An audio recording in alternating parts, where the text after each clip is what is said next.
Good afternoon, Broncos. I'm Chris Galvan. And I am Bonnie Paresa. You're watching Weekend Update, where we take a closer look at some of the featured stories in this week's issue.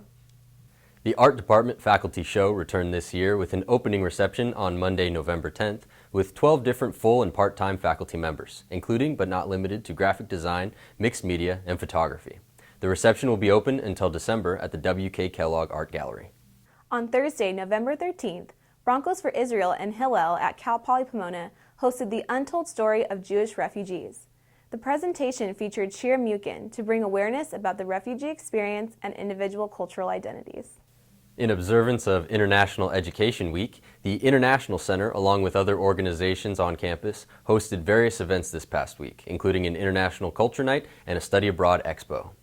ASI Beat hosted auditions for this year's CPP's Got Talent on November 12th in the Broncos Student Center. The talent showcase will be hosted during winter quarter in January. The Bronco Events and Activities team have planned the first traveling show of the academic year. On Thursday during U Hours, students will be able to enjoy a free musical performance by Run River Run. The show will be located in the center court in the Bronco Student Center. Now let's check in with Stephen Acosta for updates on sports. Thanks, Bonnie. It's an exciting time here at Cal Poly as our women's soccer team has moved on to the second round of the NCAA tournament. The women's soccer team took on Point Loma in the first round of the NCAA tournament last Thursday. Both teams were evenly matched throughout the game, but senior midfielder Allison Suave found the back of the net with only 20 seconds left in the game to give the Broncos a 3-2 win.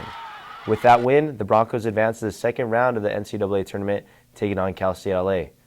The men's soccer team saw their season come to an unfortunate end as more than half of their games were nullified due to an ineligible student athlete's participation with another team. The nullification of these games dropped CPP's wins percentage below 500, having the Broncos ineligible for the NCAA tournament. The men's basketball team returned to Kellogg Gym Friday, coming back from facing Division I national-ranked opponents Stanford and Arizona. They tipped off against Westmont for their season opener, defeating them with a score of 85-62. Senior guards Daniel Rodriguez and Terrence Drisdom led the Broncos in scoring. Rodriguez had 21 points and Drisdom with 18. Women's basketball took on Point Loma for their season opener at Felix Event Center. The game came down to the wire at Point Loma when they led by 3 with half a second left. Senior center Jada Blackwell rose up from beyond the arc with a tenth of a second left on the clock, but came up short. The game ended with a score of 63-60, giving the Broncos their first loss of the season. The women's volleyball team took on Cal State Monterey Bay at the Cal Bed Field Friday. The Broncos fell to the Otters 3-0. Now here's a look at the upcoming schedule for Bronco athletics. Women's soccer will face off against Cal State LA on Saturday at Jesse Owens Field for the second round of the NCAA Division II tournament. Men's basketball stays at home at Kellogg Gym, where they will tip off against APU on Saturday. Women's basketball will also take on APU on Saturday, but they will be staying at the Felix Event Center for their matchup. And women's volleyball will travel to Pioneer Gym Saturday, where they will match up against Cal State East Bay. Now back to you guys. Thanks, Stephen. Here's a look at some of the upcoming events on campus this week.